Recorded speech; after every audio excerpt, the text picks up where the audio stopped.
Hi guys, Legend of All the 101 here once again, bringing you another WNXT review. This time a little different setup right now. I'm just trying to figure out some little stuff here, see which looks better. I think this looks pretty cool, to be fair. Myself in a little corner, and this just, you know what I'm saying.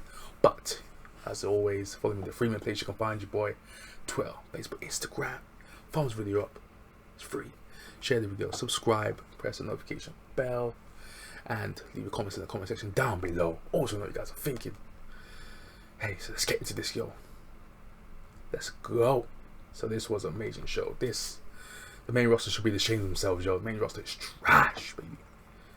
Bruce Pitts would say it's garbage, trash. So anyways, let's get off. Let's kick this off real quick. Got the Corekai defeating Tegan Nox in a steel cage match. This is a good match. This is a really good steel cage match. Two women, they just want to hurt each other. I loved it. And then throughout the match, Tegan Nox was feeling sorry for the Corekai at points. She still got that weakness that the Corekai picks up on during this match. She's like, no.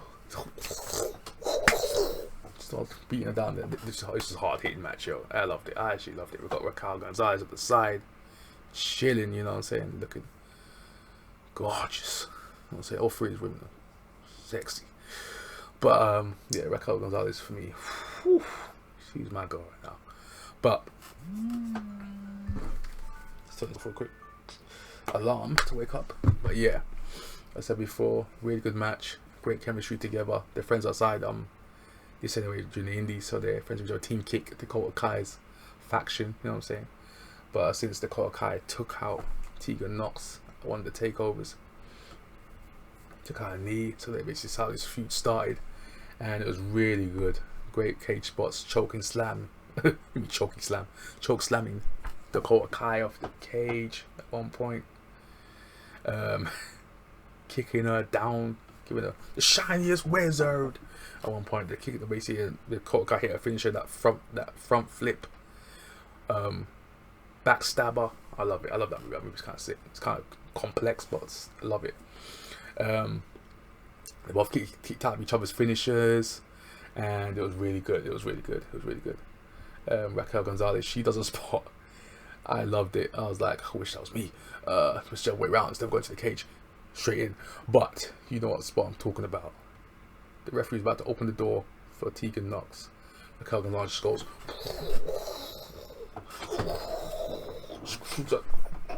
She's got her huge chest and jumping right in the back of the referee's head and squashing his head in the cage door, yo. The referee's just like,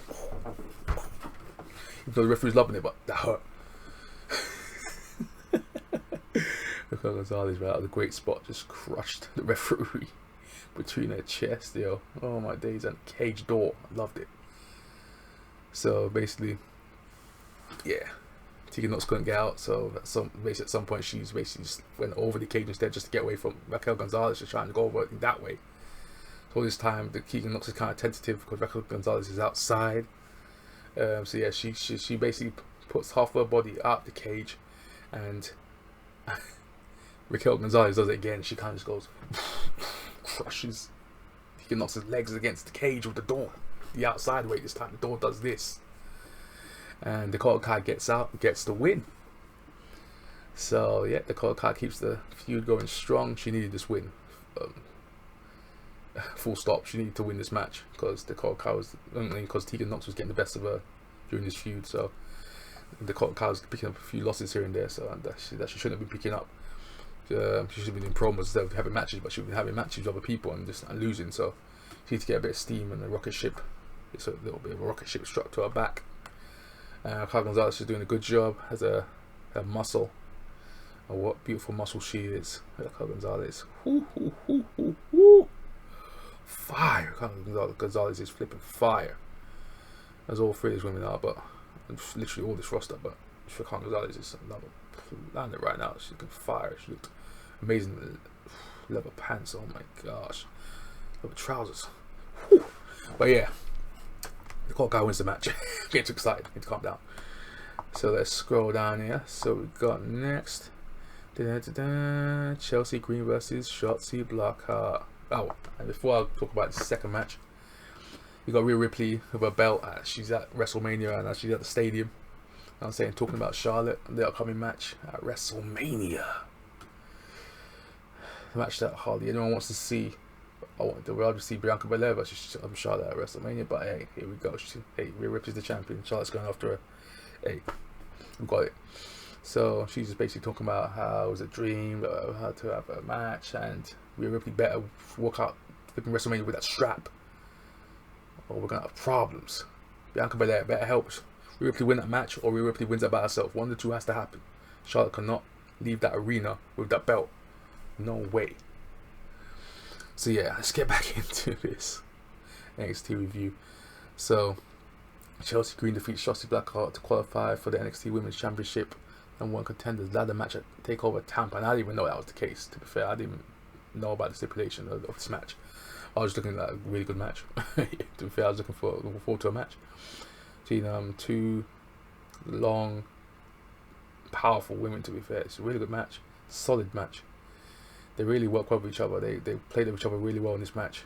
Chelsea Green is the aggressive heel, and Shotzi Blackheart is the plucky underdog. I like that. She's very strong as well. She's very creative in the ring. She's like a Hardy type. She's like a female of Jeff Hardy, if you can call it that. To be fair, that's a kind of good summarization of her look and her character and how she wrestles in the ring. She even does a couple of Hardy's moves, to be fair. So yeah, that's a good assessment to make. So Chelsea Green wins the match with the I'm prettier. I'm prettier. She was like an I'm prettier. Christian's move. She basically takes Christian's move and calls it the I'm prettier, which is a good play on words, which is really, of course, Christian calls it the I'm prettier. So, like, it was a really good match. Robert Stone, aka Robbie E. Robert Stone Brand. His girl picks up the win. Chelsea Green. And Chelsea Green has a great look to her. She's stacked. She's, oh my gosh, she is honed in on her body type right now. She's ripped. She is looking great out there. She looks good. She's strong. She's athletic. She can work. She's great on the mic. If they give her time to talk, she never really talks because she's got a mouthpiece, but she's great on the mic. She can really talk. If you watch her Impact run, she's a good talker. So, they messed her up in the last court. The last part of that gimmick went on far too long. Anyone who watches Impact knows exactly what gimmick I'm talking about with Chelsea Green. The last part of the gimmick was trash. Like, she went crazy for a bit and she held that and she went crazy for way too long. And the character never recovered from it. So, Triple H is doing a good job with Chelsea Green here. And Robert Stone, great tandem. They work very well together. You know what I'm saying? Chelsea Green on the rise. Chelsea Blackheart. She'll have her time at some point. She's a very good character. The crowd loves her. So she's a mainstay as well. Chelsea Green defeats Chelsea Blackheart. Okay, let's move on. Let's scroll down. This is interesting. Cameron Grimes. I'm Mick Grimes. Okay, he's challenged Keithley to a North American title match literally next week, so that should be interesting. So basically, Keithley comes out, Mr. Bask in his glory.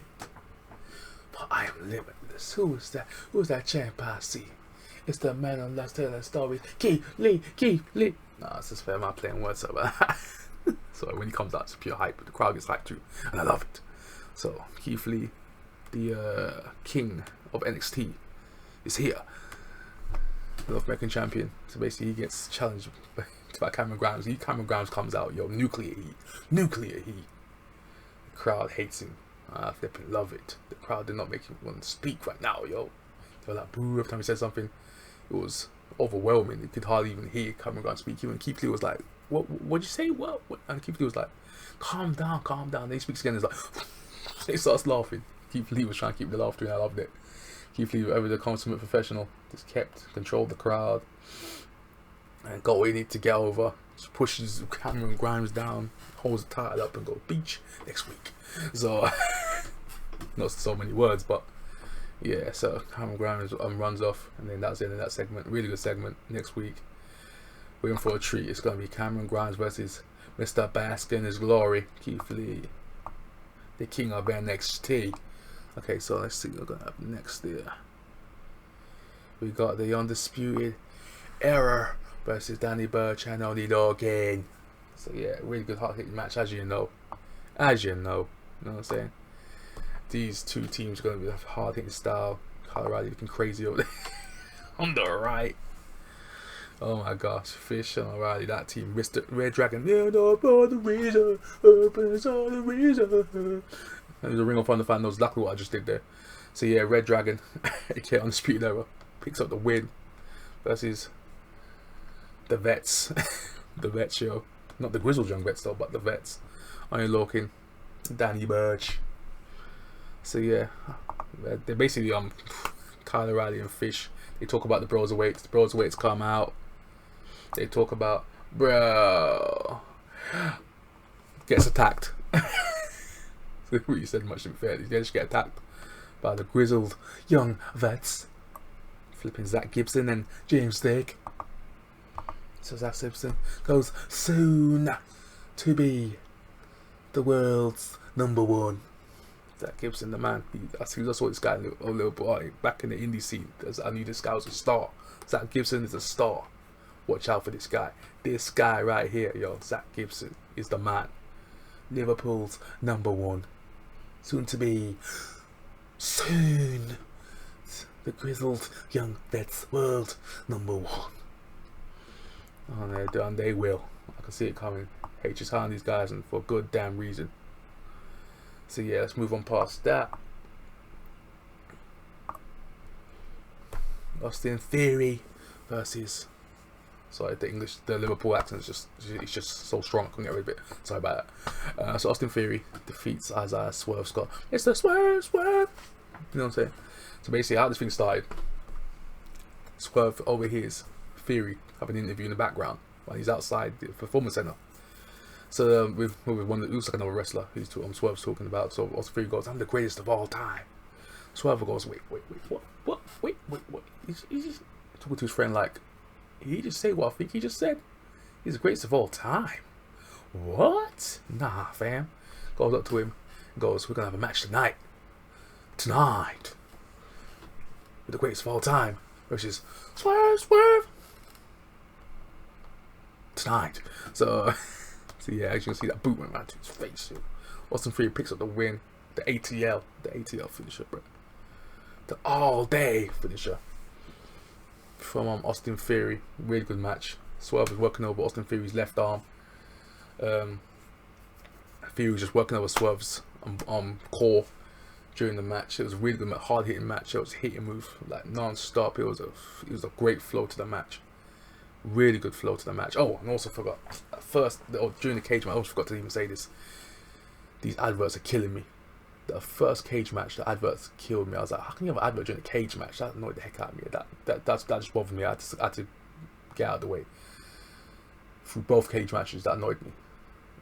It's so annoying during these adverts. Are so annoying. These Americans are damn adverts, man. They're 5-minute adverts. It's killing me. But anyways, back to Austin Theory and Swerve thing. They built it up as like these two up-and-comers. These two are the future right now. I love the way H presented it. These two, so Theory gets the win. But he decides to Swerve looking at him and saying, "I'm gonna get you, Theory. You're next. I'm coming after you." So you can tell these two are gonna like be like the next Dijakovic and Keithley. This you can tell they're like the lower card version of Keithley and Dijakovic, and I like that. These guys are going to be coming up the rankings together, looks like, in a way. So yeah, really good match. So let's move on to the main event of the evening. Roderick Strong defeats Velveteen Dream in a steel cage, but has just a little asterisk on that. You know what I'm saying? So Velveteen basically let Roderick Strong win this match. Hard-hitting matches, you actually know these two always have great matches. Come on. It's Velveteen Dream versus Roderick Strong. What can go wrong? Nothing. So yeah, they attack each other with kendo sticks. We're thinking, kendo sticks? Where did they get that from? You may ask. So Roderick Strong's wife, Shafir, comes out, hands Roderick Strong the kendo stick. They beat each other down with it because Velveteen Dream gets the stick at some point as well. They start beating each other down. Moves ensue. The stronghold. Velveteen used the stronghold at one point against him. Really strong goes beach. This is my move. Stronghold on Velveteen Dream at some point. They super kick. He's super kicking Roderick Strong's knee, V-triggering Velveteen Dream to death. So they backbreakers for days. They've been Dream drivers. All the moves are coming out of this match. So at the last part of the match, the last phase, that's where the magic happens. So Undisputed Era runs out. They get taken out by the Dream. The Dream's putting arms out. Gets heads getting smashed against the cage. Super kicks ensue. He gets rid of the rest of the Undisputed Era. Adam Cole sneaks in the cage somehow. Velveteen Dream presses Adam Cole off the top rope. Or wheels him off the top rope. At this point, Roderick Strong was trying to escape the cage. Velveteen Dream spots this, sees him, grabs his trousers, and goes. I'm like, what's Velveteen Dream doing? He's looking back. Roderick Strong's about to win the match. He's looking back, looking at Adam Cole. And I was like, yeah, it's about to happen, baby. So basically, he just throws Roderick Strong out of the ring. He's like, you can have this match. Hey, I'm done with you, man. You weren't part of the main goal. So at this point, the commentators saying, wait, was this the plan all along? He looks at Adam Cole, beats him down, and hoists the title up on the ramp. And I'm like, wait, so this is the plan? And I was like, I knew, because technically I knew personally that Velveteen Dream was going for the main belt, because a lot of friends were telling me, he's going to go for the North American title, he's going to go after Keithley or whoever has the belt at the time at some point to get the belt back, because Strong is the one who lost beating for the belt. So I was like, nah. Velveteen Dream, at this point, he's beyond that belt. At this point, you know what I'm saying? He's going for that main belt. He's going after Cole. He's going to be the one to stop Cole. Because basically Keithley, I was expecting Keithley to go for that belt, but he didn't. He go for the second belt. And I was like, okay, because he doesn't want Keithley there just yet. He wants to keep him in that spot where he can kind of fight these other guys, and he wants Velveteen Dream at the top because he knows that's his guy. That's H's guy. Velveteen Dream is H's guy. He's at the top. He wants that. So he wants Velveteen Dream to kind of stop Cole. I think that's where it's going. He's going to stop Cole at some point. I'm expecting the Ciampa to come back, but Ciampa's got to deal with Gargano. That's everything. Oh, so that's what happened as well during this show as well. So Gargano and Ronaldo had like a sit down interview. Gargano gets in Mauro's face. Mauro runs off, and then yeah, that was that. And also, Finn Balor got beef with Imperium, so he looks like he's gonna go to NXT UK. He's gonna find them at some point, and he's gonna find Walter. So there's a lot of little things in between the show. Really built show, just little trailers here and there that needs to be done. And I love it. That's what the main show should be ashamed of themselves. Yo. I said before, they should be ashamed of themselves, yo. You can have little backstage promos, little trailers here and there. Why don't WWE do this? You don't even have to be. The wrestlers don't even have to be on the show. They can just be shown the back. They can have a little trailer for them. They can do all this. They can have little segments on the show. It could be seen walking up in the backstage, someone rocks into someone, bumps into someone, starts beef. It could be anything. The main roster don't do none of this. It's like they forget the rest of their rosters on the show. You got all these wrestlers, but I don't know what the heck they're doing. They don't even showcase them in any way, shape, or form. Not even backstage segment, not even the flipping punch in the face, someone slapping someone with one of the women. I don't know. A woman kicks someone. I don't know what the heck they can be doing. They can be doing so many ideas. It should be just off the dome. I could do this off the dome. I could use the entire main roster by myself in my own head easily. They're way better than what they're doing on these main shows. SmackDown and Raw is trash. NXT is showing them how it should be done. This is the main roster, guys. No one should be watching the main roster. They should be watching NXT. WWE NXT is the A-list show. This episode proved it. I'll show anyone this episode and go, wait, they'll be like, wait, is this the main roster? It should be. But yeah, great show. 4th of March show. NXT just outdone themselves once again. Main roster is trash. They're garbage. They're useless. They're losers. They're weak. They're an abomination. That's what the main roster is. So NXT picks up the W once again. You know what I'm saying? That straight back, man. You know what I'm saying? For the W. Getting the dub. You know what I'm saying? NXT gets the dub again. So tell me what you guys think in the comment section down below. Tell me what you guys think about this episode of NXT. Did you like it just as much as I did? Because I loved it. This episode was tight. This episode was sick. This episode was lit. So as you know, as you can tell down below, you know where to find me. If I say it anymore, you know where to find me. Remember to thumbs the video up, share the video with everyone. Subscribe to the channel, press that notification bell, and leave your comments in the comment section down below. Hey, anything further, check the description box below as well. And wherever you are day or night, stay safe out there on those streets. It's Legend of 101 signing out. Peace.